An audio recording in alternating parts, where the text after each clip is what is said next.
Hey, Picasso's freestyle. Let's do it. Hey, eating couple wings with a couple kings. They're my favorite things. Hey. That's all I got. I'm not a good freestyle rapper. Yeah. Buffalo, stand up. It's the mafia. It's a Bill City. Yeah. A Buffalo Bill City. Yo. It's a Bill City. Yeah. A Buffalo Bill City. Yo. We got Josh Allen, got Steph Diggs, we got Cole. Deion Dawkins, cause you know it's about to snow. Mafia, you know we on a roll. No competition and it's not even close. Yeah. Ike McKenzie on a jet suite, maybe it's a fake. Honestly, it's a TD either way. When you got Diggs and Bees and Gabe Davis, three-headed Singletary, Moss, Breda. Who gon' stop us? We the greatest. Forget Mahomes, forget Kelsey, forget Hill. Come and replay it.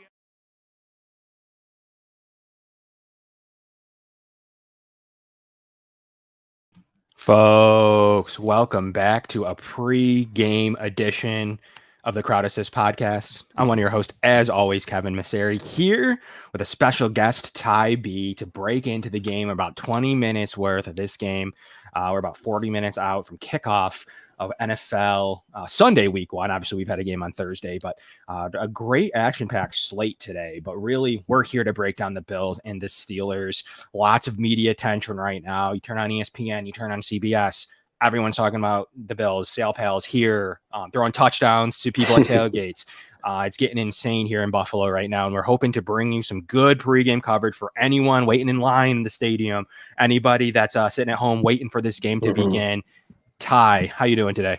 Absolutely. I'm feeling great. Last night I laid down early at like 8 o'clock. It was a big deflating UB loss. I couldn't get that offense going, but I was like, all right, I'm going to lay down early. I'll just wake up early because I'm going to wake up early anyways. I don't think I fell asleep for 1 minute. I laid down from 8 to 8. The excitement is just palpable. No matter where you go in the city, everyone's got Bills stuff on.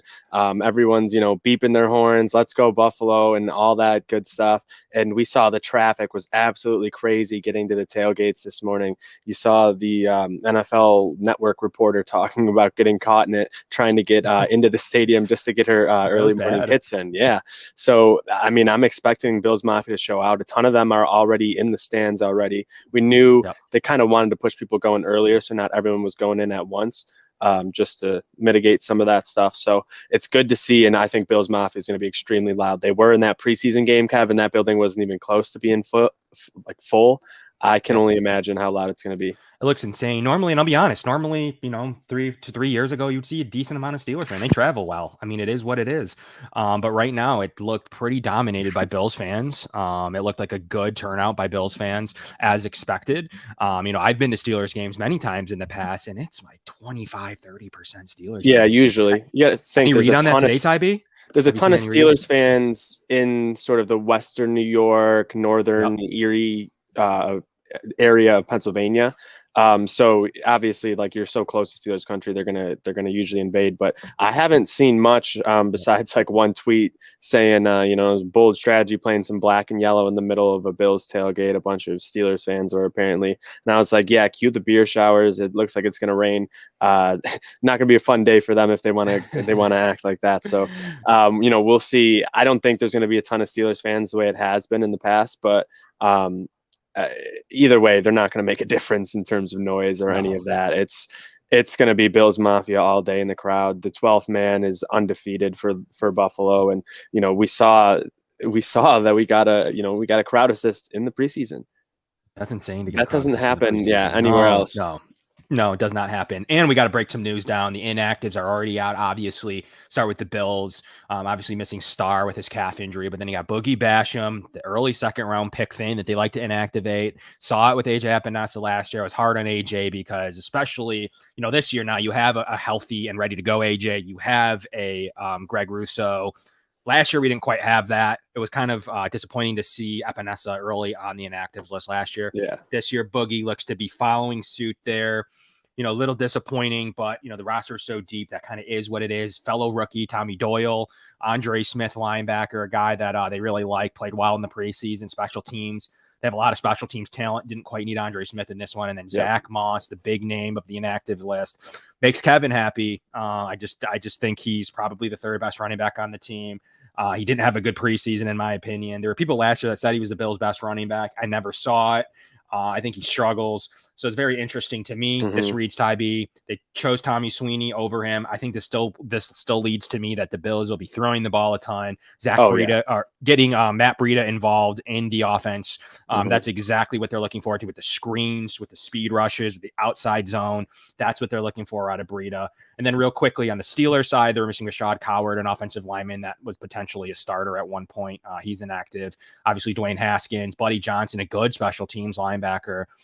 Their 4th round pick this year, so they're going to wait on him a little bit. Recently acquired Akello Witherspoon, a guy that maybe some thought that would get some time today, is not going to go today. So they're pretty shallow at the cornerback spot, which is great news. We'll get into that. And then Isaiah Loudermilk, a defensive end, more of a prospect there, so nothing too crazy. They're their 5th round pick there. So Akello Witherspoon's interesting. They went out and traded. He was potentially going to start in Seattle. He was traded to Pittsburgh.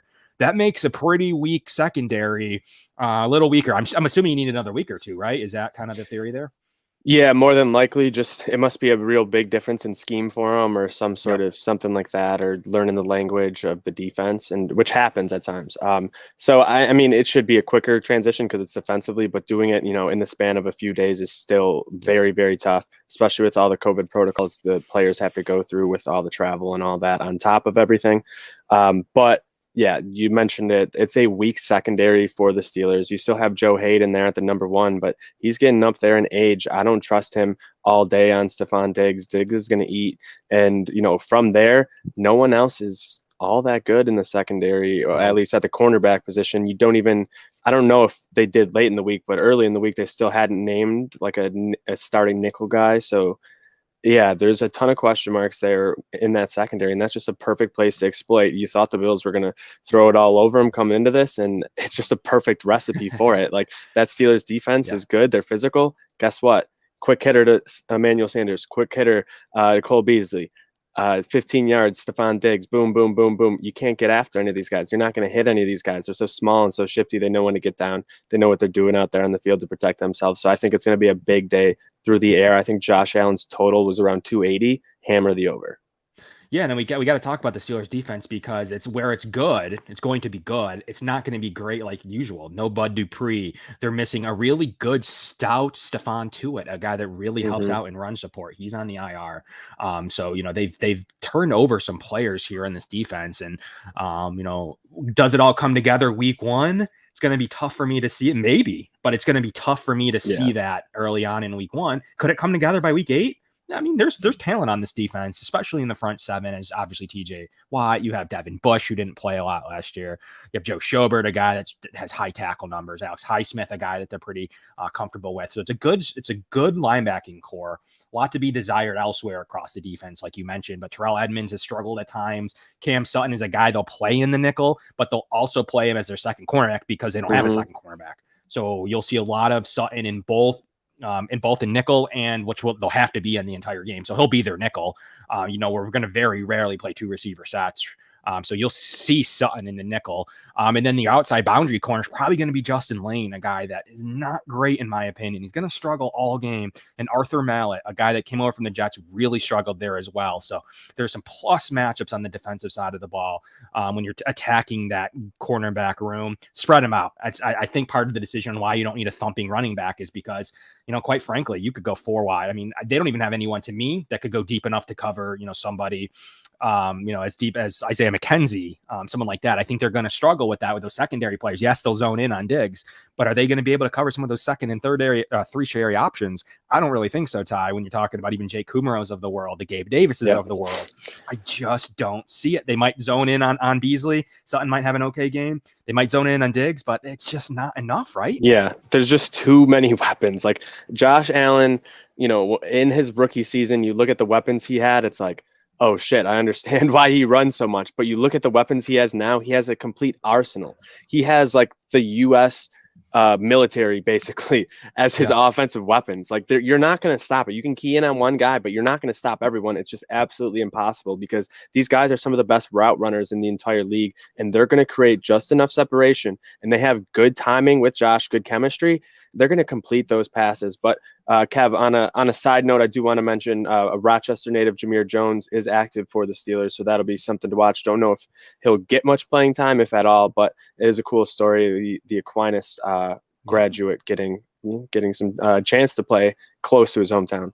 One of my rival schools here, when I went to high school in Rochester, and we played Aquinas quite frequently. You know, they were always up and down as a program, but it's really cool to see him in the NFL. And it was talked about as him starting because Alex Highsmith was banged up early in the week. He was removed from the injury report, but they were saying that, you know, really getting, you know, Devin Bush back and going, Melvin Ingram back and ready in this defense. It was said that Jamar Jones might see 50% of the snaps. I don't think that'll happen now with Highsmith going and eligible to play and kind of got through that injury. So, but it was talked about at one point that he could be their starting outside linebacker here for Pittsburgh. So we'll see if he mixes in at all, any injury at all, even short term, you might see him. So I think that that's really cool that, you know, he's able to do that. I think one place the Bills will be able to exploit as well is that front three. You know, obviously they run that more traditional 3-4. I don't think it's as good as normal. Cam Hayward's a really good player. I don't have as much confidence in Isaiah Buggs and Chris Wormley. You know, guys that do stop the run, but have struggled in the past. Tyson Alualu, a guy that came over from Jacksonville, kind of your run of the mill nose tackle who struggled at times. So there's a lot of plus matchups running the ball. The stadium is already as full, like 30-40 minutes from kickoff as it was in the last preseason game. It has to be. Like I was curious. I'll if people pull it up follow. right now. Okay. I was curious if people would follow instructions because, you know, no one wants to give up their tailgate time in the stadium. So it was going to be really interesting to see if people would actually listen and like, hey, you want to see the game, you might have to go in a little bit early. So we'll take a quick peek at what the stadium looks like as of 12:30 here.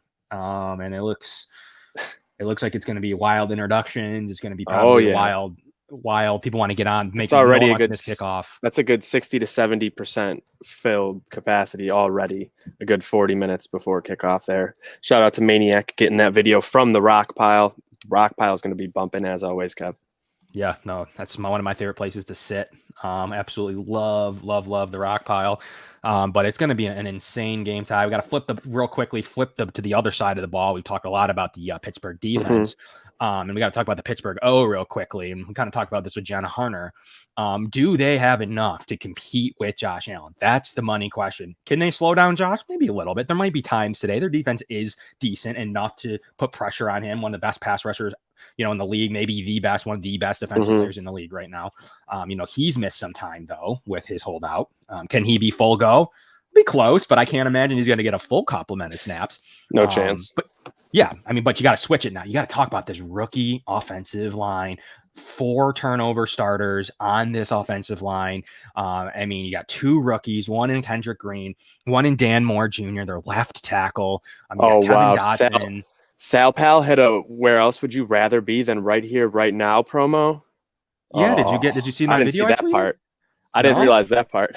Oh yeah, you got to watch the end of the tweet I tweeted out. Check that out. It's an impressive video. I just happened to catch it as I was waiting for my son to get up. But it was quite an impressive scene there down from a house tailgate too. It looked like. So shout out to the house tailgate for that awesome footage of Sal Pal. And that great bomb he threw over 2 or 3 easy ups. And then the "where would you rather be" ending. So check that tweet out. I have up on my Twitter feed.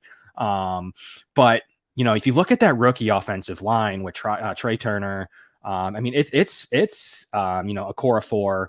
I mean, it's not good. Like, I don't care how you stretch it. We've had people on that said it can't be worse. It can be worse. Ben's old. His legs are shot. His knees barely move. The man's usually in a walking that boot. Offensive line. Your plan is to go out and get a running back to be better running. Well, maybe it was your offensive line that was the problem and not the running backs, because we've seen most guys are replaceable because generally they're all on a very similar skill level. So the difference really at that point is, are there holes? Like, are you not getting hit in the backfield? All right. And they obviously then went and spent the second round pick on Pat Fryermuth from Penn State. So they didn't help the running game out. They didn't help protect Ben very much. Like, could be an upgrade to tight end potentially. Eric Ebron's been fine at times, but obviously Najee Harris has been a guy. He says his name differently, by the way. It's not just Najee. I forgot how Jenna was saying it, but it was not what I thought it was. So I think there is a name enunciation difference there on his name. But Harris particularly was a guy I wanted in Buffalo. I thought he would complement Josh Allen pretty well because the Bills have the option to do that. I don't know if the Steelers had the opportunity, especially now that you're inactivating a second-round defensive end. And that's a story for a different day.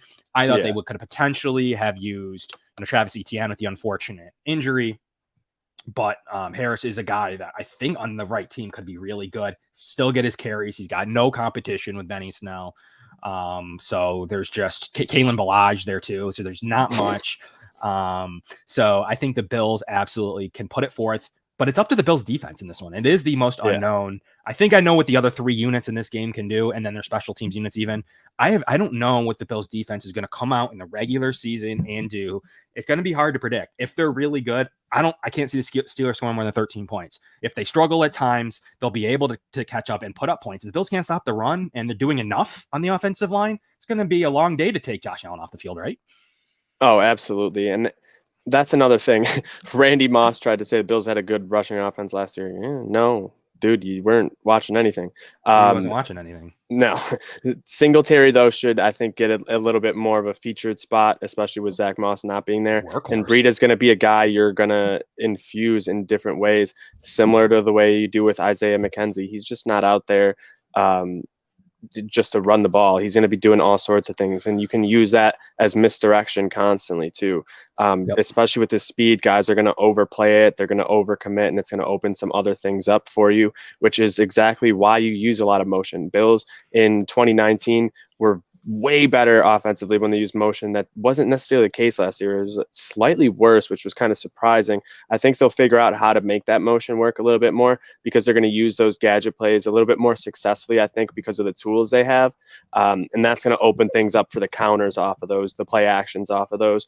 And Josh, having that extra experience, that extra year under his belt reading defenses, he's just going to be able to exploit that. Right. Yeah. And I mean, great matchups for the Bills. I really think this is a good matchup. I don't think they can guard the Bills offense. So even if the Bills struggle at times defensively, you'll see me upset. I mean, I'm sure I'll be tweeting about it. I'll be upset about it, but I think it's potential that the Steelers offense could get going a little bit. Maybe not though. But I do think the one thing that's true, the Bills offense should have a good day. I do think they do enough in pass protection to kind of alleviate Watt. And I just don't think they have the DBs. Not a lot of teams do, but certainly not this DB unit. I mean, there's some DB units deeper. They're going to have to get, do a little some stuff with Minka Fitzpatrick a little bit to kind of alleviate some of those concerns. I mean, and they're going to have to put him on receiver. I mean, straight up, they're going to have to use him because they're not going to, they're not going to be able to hybrid him around as much as they would like, which is going to end up working probably to the Bills, as a positive for the Bills because they're going to be able to exploit where he's not, especially at the safety position. Like they're probably going to have to go to more man coverage. Maybe you have one safety over top, but that still makes things a lot easier. You only got to beat one guy. That safety over the top has a big outfield to cover if that's what they're going with. So it'll be very interesting if, they go more zone, more man here. But I mean, Josh has proven now he can beat zone coverage. So I don't think you can't rely on that anymore, especially with the weapons we have. They're zone beaters. Like Emmanuel Sanders knows when to cut off a slant to settle the zone. You know what I mean? Like he's an elite route runner. So is Diggs and so is Beasley. So like you're going to get that all day. And you don't think they're teaching that to the young guys like Gabriel Davis. Guys, come on. This offense is going to well, Gabe Davis and I think it was cover one. Gabe Davis and Cole Beasley run a great route combination against zone. Basically that's a two-man route, and you really can't defend it if it's ran like they've been running it. Where Beasley will go and sit, and if you sit with them, Gabe Davis usually is available on the fly route. However, if you defend the fly route, you have Cole Beasley sitting there. They play off each other so well, and that's the kind of zone beaters that they've been running pretty much the entire season. They were able to really make some good defensive coordinators look foolish at times against zone, and they certainly can't play against man. And we got an update here on Stephon Diggs' cleats honoring Michael K. Williams today. A man must have his code. The Wire Love to see right. that there. That's right. It's going to on there. Oh yeah, it's gonna just be incredible from Diggs today. I think it's gonna be an Omar-esque performance. He's coming for blood. He ain't taking no BS from nobody. He's gonna be out there eating for the Bills all day. I like Diggs to put up some big numbers here, Kev. I don't know about you, but it's just we're getting closer and closer. Dell tonight from Omar and Stephon Diggs. It's just going to be him carrying around just absolute fuel the entire day, in my opinion. So I do think that it's going to be fireworks from the Bills offense. The debate is how good do you think the Bills D will play, because the O is going to bring it, and it's going to bring it all game long. Have we ever had a season, maybe late last year, but have we ever had a time where you can say, you know what, even if the defense struggles, even if in this world the defense is not playing well, you have the ability to make up for it with one of the best receivers and one of the best quarterbacks in the NFL, like you're the Tampa Bay Bucks, like you're the Green Bay Packers. You are never out of the game, no matter how bad a bad fumble is, special teams, or Isaiah McKenzie muffs one, they return it for a touchdown, whatever. You have an offense that can absolutely score and can score in a minute or two. You saw it in the Arizona game. You saw it against Indy at the end of the half, before the end of the half. You saw it many times throughout the game. Throughout the games last year, that the Bills are able to score quick, and they can do it in under 2 minutes. They are never out of the game ever with a passing offense like the Bills have, and that's why the Bills are going with a pass-heavy offense. No matter what ball bounces the wrong way, Tybee, they are still in this game. No matter what happens and what could go wrong, they are that impressive on the offensive side of the ball. We'll see if Mike Tomlin has some tricks up his sleeve.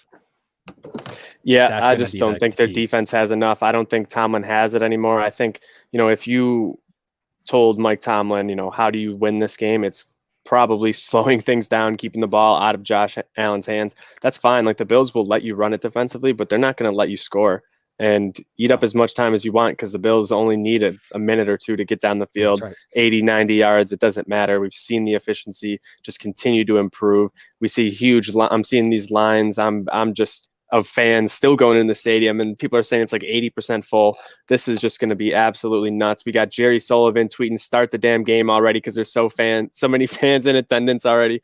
This is just going to be an all-time game to remember, and I think it should be the perfect start to what is hopefully a season to remember, Kev. That's what we're hoping for here on the Crowd Assist podcast. Tybee, got to get your official prediction. You probably had it on the round table earlier this week, but we're going to get one prediction time in now as you follow around with all the Crowd Assist podcast coverage all season long. But we got to get these predictions in, as we're 20 to 25, depending on kickoff time, away from a beautiful day and a beautiful game. Field temperatures around 75. Tybee, lead us off with what you're thinking. Yeah, I think I said 41-20. I think the Bills offense is just going to be, putting up too much. Like, it's going to be 5 touchdowns, and it's going to be, a couple Tyler Bass field goals, and that's all you're going to need, because the Steelers aren't going to be able to score with you. It's just not possible. Yeah. I don't see it at all. I don't think that offense is good enough. I don't think that defensive secondary is good enough to contend with the Bills. I think Josh Allen should have a day with Brian Dable, and they keep getting even more on the same page with him and the receivers and everything else. So I think we're just going to see the Bills at full gear right away, because we saw it in that last preseason game when Josh was out there. That offense was not really having any issues. Yeah, and I think it's going to pick up where that left off. The question always is going to be, how much can they stop the Steelers' offense? Right now, I'm feeling pretty good about it. Until they start running it down our throats, I'm not going to change that prediction. I'm going to actually increase my prediction. I actually think the Bills are going to get up to 38 points today. It's a touchdown more than I had them in my pregame or my earlier this week prediction. I have 38-20. I think, the Bills will allow maybe some late points. There might be some closeness in stretches in this game, because they are a good football team. The Steelers are still a playoff football team. It's not like they're playing an awful team here today, like when they played the Texans or something. Yeah. They're still a good football team. And exactly. That's why I'm saying I think it's more because Tomlin is still bought into that they're these old school punch in the mouth Steelers, and that's going to work. And it's just not. It's just not. Yep. Well, we're going to start off the season strong. We're going to be bringing you a post-game show. We're going to be bringing you every week our Wednesday edition, and then as well as our Sunday content all season long at the roundtable. We've got so much going on. Train wreck tonight. a lot of special editions and shows that we'll have out throughout the week with special guests. But we really appreciate it. We know everyone wants to get to their festivities. We want to know everyone wants to get to their food, get to their buddies' houses.